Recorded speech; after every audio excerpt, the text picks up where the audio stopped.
Hello guys, my name is Ubaid Rizvi और आप देख रहे हैं अपना प्यारा सा चैनल उबैद सर फिजिक्स। दोस्तों, आज हम लोग आपको एक फिजिक्स का नया टॉपिक यानी कि टॉपिक नंबर 12 को पढ़ाएंगे। आज का टॉपिक है अनंत विस्तार की एक समान रूप से आवेशित समतल चादर के निकट वैद्युत क्षेत्र की तीव्रता का व्यंजक।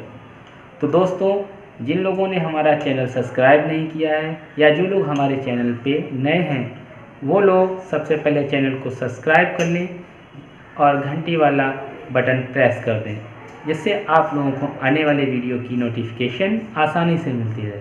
तो दोस्तों, आज का वीडियो शुरू करें। आप लोग रेडी हो जाइए पेन कॉपी लेकर और आज का वीडियो शुरू करते हैं। तो देखते हैं आज हम लोग किसी अनंत विस्तार की एक समान रूप से आवेशित, देखिए यहाँ पर एक चादर दिखाई गई है। ये चादर ए बी सी डी क्षेत्रफल वाली है।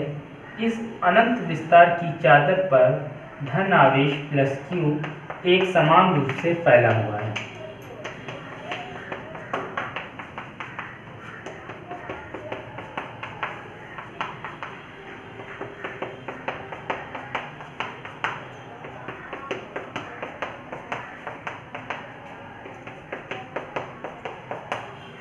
देखिए दोस्तों, तो ये एक चादर दिखाई गई है यहाँ पर। इस चादर का नाम हमारा है एबीसीडी।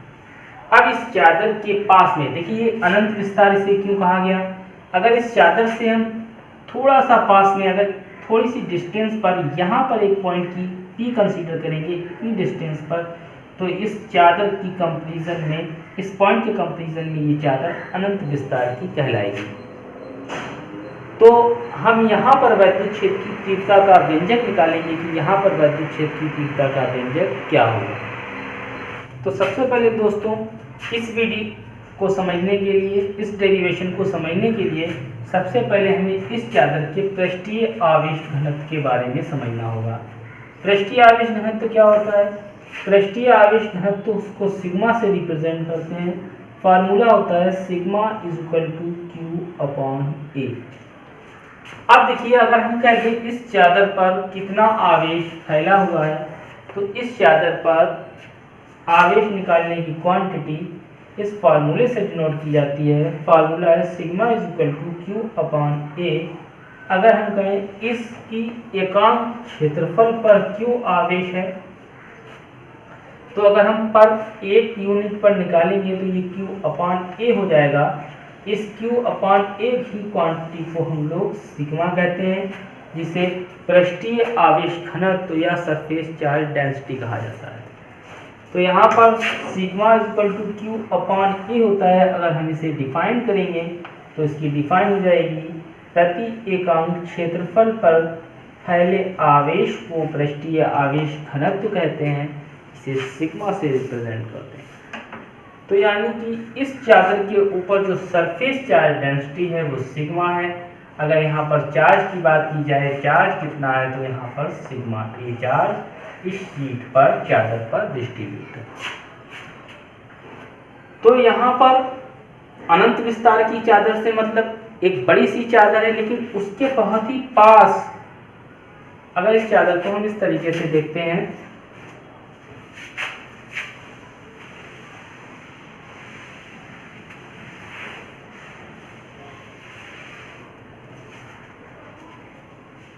इस चादर को कुछ अगर हम इस तरीके से देखें साइड से, इस पर प्लस चार्ज फैला हुआ है, डिस्ट्रीब्यूट है। अब इस चादर से अगर हम ये पॉइंट बहुत पास में पी ले लें, ये वो पॉइंट है जहाँ पर हमें इलेक्ट्रिक फील्ड डिफाइन करना है, निकालना है। तो इस चादर की कंपेरिजन में ये पॉइंट पी इस चादर से इतना पास है कि ये चादर इस पॉइंट पी के लिए एक अनंत विस्तार की चादर कहलाएगी। तो दोस्तों, तो इस चादर के निकट अगर हम वैद्युत क्षेत्र की बात करें, तो देखिए ये इलेक्ट्रिक फोर्स लाइन्स है, यहाँ से इलेक्ट्रिक फोर्स लाइन्स बाहर जाएगी। अब इस पॉजिटिव चार्ज की वजह से ये लाइन ऊपर नहीं जा सकती, अब क्योंकि यहाँ पर एक दूसरा चार्ज होगा, ये यहाँ पर ऐसे आएगी। इस चार्ज की वजह से इलेक्ट्रिक फोर्स लाइन्स, वैद्युत बल रेखा इस तरीके से बाहर जाएगी।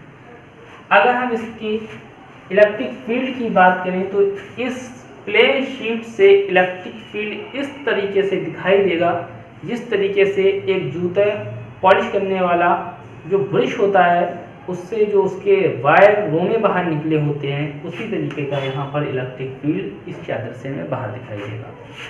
अगर इसकी दूसरी सरफेस पे देखें तो इधर भी इलेक्ट्रिक फील्ड लाइंस वैद्युत बल रेखाएं भी बाहर की ओर जाती दिखाई देंगी इस तरीके से। अब चूंकि हमें गॉस की थ्योरम से, गॉस की प्रमेय की सहायता से यहाँ पर वैद्युत क्षेत्र की तीव्रता का व्यंजक निकालना है।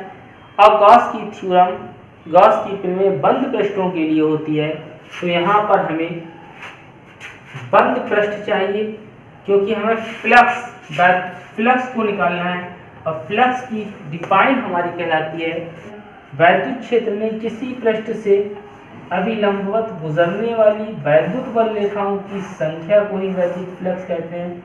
तो इस चादर के आसपास हमें एक पृष्ठ चाहिए जिससे कि हमारा फ्लक्स गुजर सके।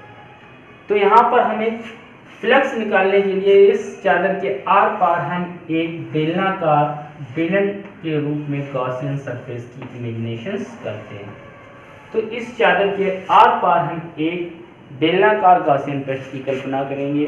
जैसे कि हमारा यहाँ एक चादर है और इस चादर से आर पार इस तरीके से ये एक बेलन यानी कि सिलेंडर रख दिया गया है, ऐसी हम एक काल्पनिक गॉसियन पृष्ठ की कल्पना यहाँ पर करेंगे। तो देखते हैं, अब हम पेयर्स का डायग्राम देखते हैं।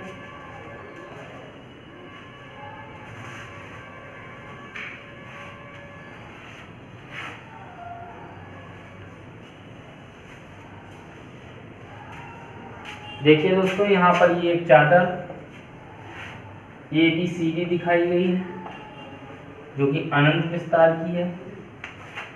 अब इस चादर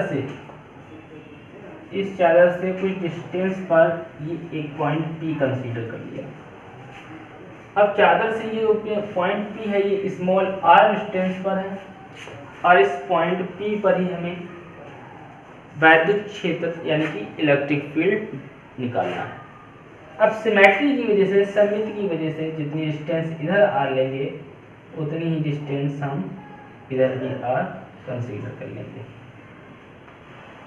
इस तरीके से। अब देखिए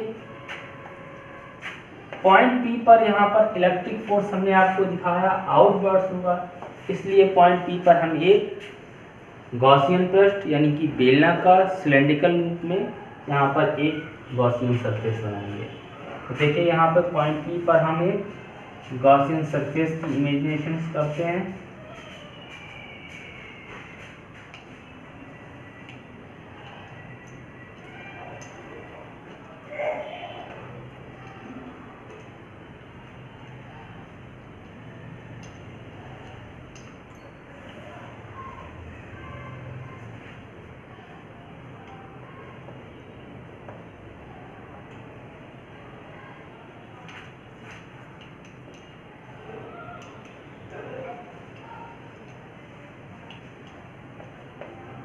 इस तरीके से। अब ये जो यहाँ पर सिलेंडर है वो इस चादर के आर पार है,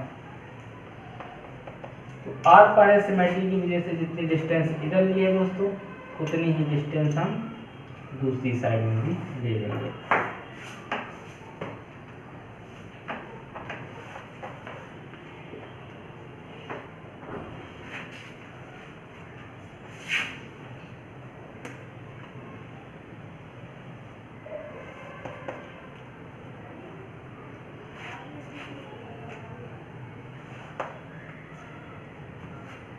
तो देखिए यहाँ पर हमने इस चादर के आर पार एक बेलनाकार गॉसियन पृष्ठ की कल्पना कर ली है। अब देखिए यहाँ पर हम वैद्युत क्षेत्र की तीव्रता E व क्षेत्रफल सदिश dA के बीच में एंगल को डिफाइन करेंगे। एंगल को देखेंगे यहाँ पर E और dA के बीच में कितना एंगल होगा।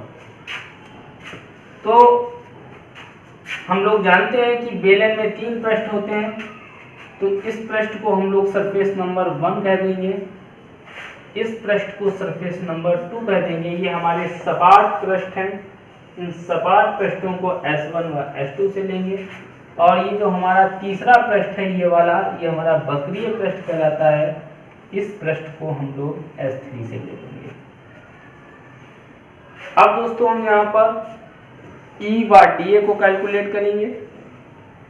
E व DA को कैलकुलेट करने के लिए हम लोग देखते हैं सरफेस नंबर 1 पर अगर यहाँ पर स्मॉल एरिया DA ले लिया जाए, देखिए इस पॉजिटिव चार्ज है ये, इस पॉजिटिव चार्ज की वजह से जो इलेक्ट्रिक फील्ड की डायरेक्शन होगी वो बाहर की ओर होगी, और इस छोटे से सरफेस का अगर हम एरिया वेक्टर भी देखें तो एरिया वेक्टर उस पृष्ठ से अभिलंब बाहर की ओर होता है, तो इसका एरिया वेक्टर भी जो DA होगा वो बाहर की ओर होगा।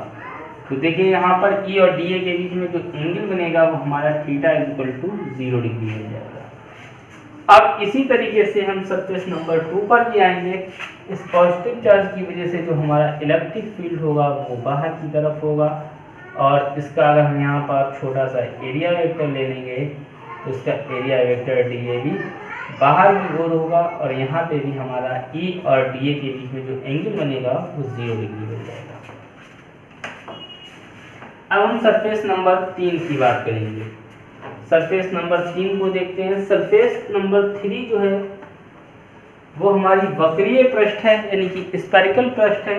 इसलिए अगर हम यहाँ पर देखेंगे सरफेस नंबर 3 पर अगर हम यहाँ पर छोटा सा अल्पांश ले लें, जिस तरीके से यहाँ पर छोटा सा अल्पांश लिया है, जिस तरीके से यहाँ पर छोटा अल्पांश लिया है।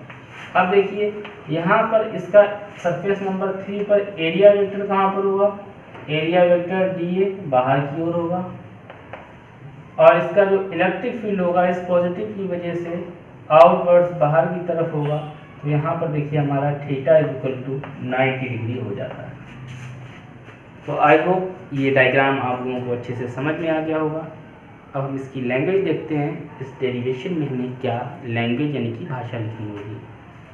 तो भाषा लिखने के लिए सबसे पहले हम देखेंगे, माना ABCD एक अनंत विस्तार की समतल चादर है जिस पर धन आवेश प्लस Q एक समान रूप से फैला हुआ है। चादर से स्मॉल r दूरी पर एक पॉइंट P है जहां पर हमें वैद्युत क्षेत्र की तीव्रता निकालनी है। इसके लिए बिंदु P पर हम एक बेलनाकार गॉसियन पृष्ठ की कल्पना करते हैं। यह हमारी बेलनाकार गॉसियन पृष्ठ है। देख लीजिए आप लोग इस डायग्राम को अच्छे से। हम लोग भाषा लिखते हैं। तो सबसे पहले इसकी भाषा लिखेंगे। भाषा लिखी जाएगी, माना ABCD एक अनंत विस्तार की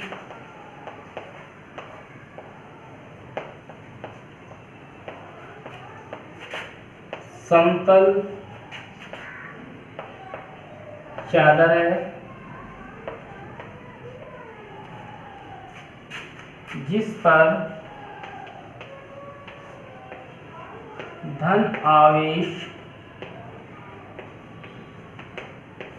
प्लस Q एक समान रूप से फैला हुआ है।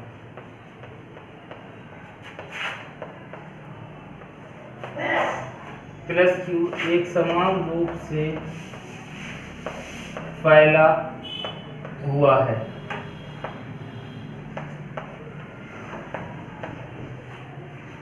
चादर से स्मॉल r मीटर दूरी पर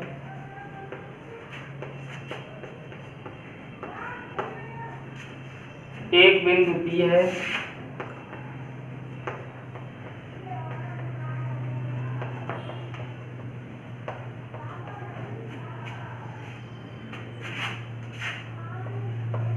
जिस पर हमें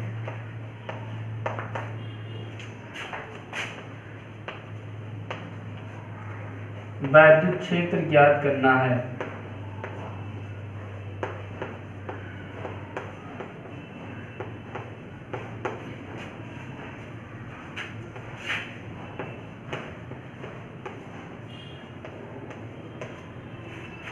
देखिए बिंदु पी पर हमें वैद्युत ज्योति ज्ञात करना है और यहीं पर हमने पॉइंट पी पर क्या किया, एक बेलनाकार गॉसियन पृष्ठ की कल्पना की। तो आगे हम लिखेंगे, इसके लिए हम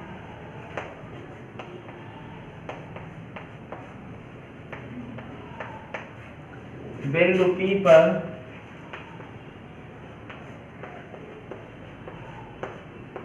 एक बेलनाकार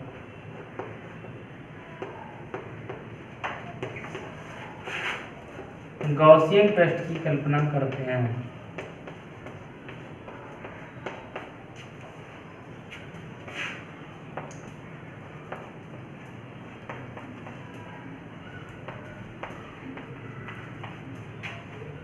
कल्पना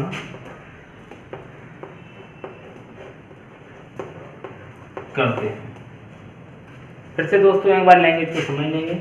माना ABCD एक अनंत विस्तार की समतल चादर है जिस पर धन आवेश प्लस Q एक समान रूप से फैला हुआ है। चादर से स्मॉलर डिस्टेंस पर एक पॉइंट P है जिस पर हमें वैद्युत क्षेत्र की तीव्रता ज्ञात करनी है। इसके लिए हम पॉइंट P पर एक बेलनाकार गॉसियन पृष्ठ की कल्पना करते हैं। अब यहाँ पर दोस्तों हम बंद पृष्ठ से होकर गुजरने वाला वैद्युत फ्लक्स देखेंगे, यानी कि गॉसियन पृष्ठ से गुजरने वाला वैद्युत फ्लक्स। तो यहाँ पर हम लिखेंगे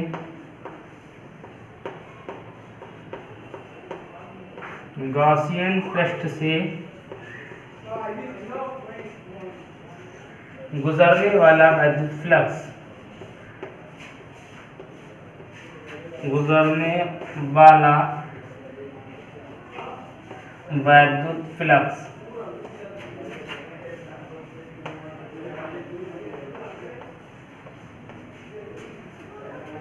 तो देखिए दोस्तों, बेलन में हमारे 3 पृष्ठ हैं और इन 3 पृष्ठों से वैद्युत फ्लक्स गुजरेगा।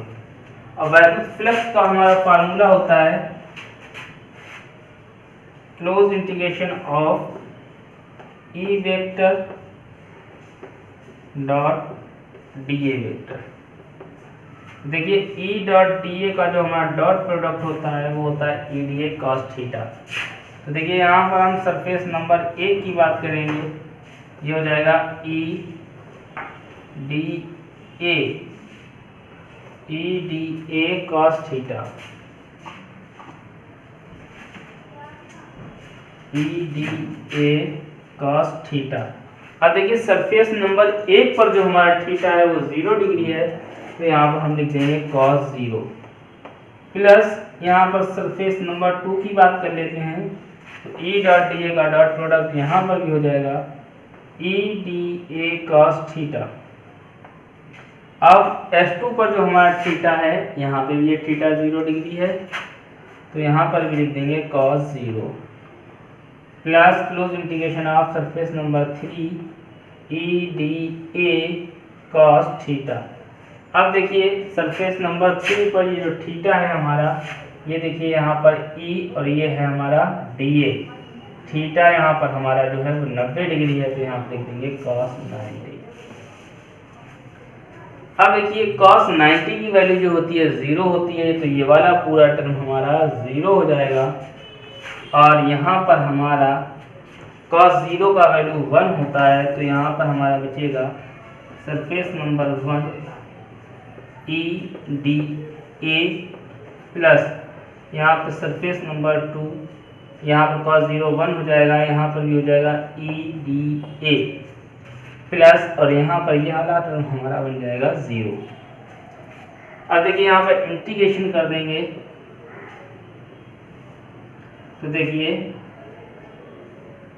E डॉट डी ए हमारा हो जाएगा कांस्टेंट टर्म यहाँ पर बाहर और DA का समाकलन यहाँ पर हो जाएगा।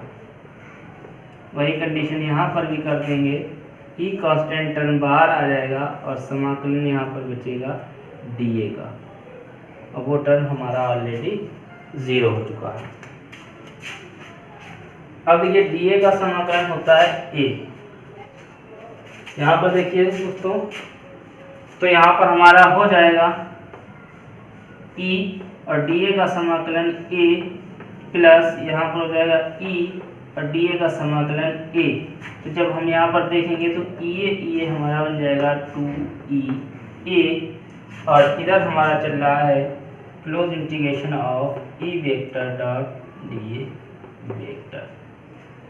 इसे अच्छे से नोट कर लीजिए, फिर आगे देखते हैं इस डेरिवेशन को। अब आगे लिखेंगे बंद पृष्ठ के अंदर आवेश।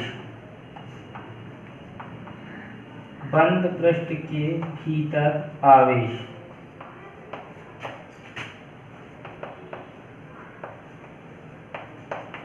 अभी हमने आप लोगों को एक फार्मूला पढ़ाया था, sigma is equal to Q upon A प्रति एकांक क्षेत्रफल पर। देखिए यहाँ पर चादर है तो इसमें लंबाई भी है और चौड़ाई भी है। लंबाई गुणे चौड़ाई क्षेत्रफल होता है। तो चादर के प्रति एकांक क्षेत्रफल पर फैले आवेश को पृष्ठीय आवेश घनत्व कहते हैं। अगर यहाँ से हम चार्ज निकालेंगे कि चादर पर कितना चार्ज है या बंद पृष्ठ के अंदर कितना चार्ज है, तो Q इज इक्वल टू यहाँ पर सिग्मा A हो जाएगा। तो यहाँ पर हम बंद पृष्ठ के अंदर आवेश Q इज इक्वल टू रखेंगे तो ये हमारा सिग्मा A हो जाएगा। अब हम यहाँ पर गॉस थ्योरम लगा देंगे और यहाँ से लिखेंगे गॉस प्रमेय से। गॉस प्रमेय से, गॉस की प्रमेय हम लोगों ने पढ़ रखी है। गॉस की प्रमेय होती है बंद समाकलन close integration of E vector dot DA vector is equal to Q upon epsilon not, यानी कि ये गॉस थ्योरम से हम लोगों ने यहाँ पे लिख दिया। अब यहाँ पर हम देखेंगे close integration of E vector dot DA vector. तो ये रहा E vector dot DA vector की वैल्यू आई है 2EA। तो यहाँ पर हम लिख देंगे 2EA। देखिए यहाँ पर हम लोग वैल्यू रख रहे हैं, ये फिर देखते हैं एक बार E डॉट DA।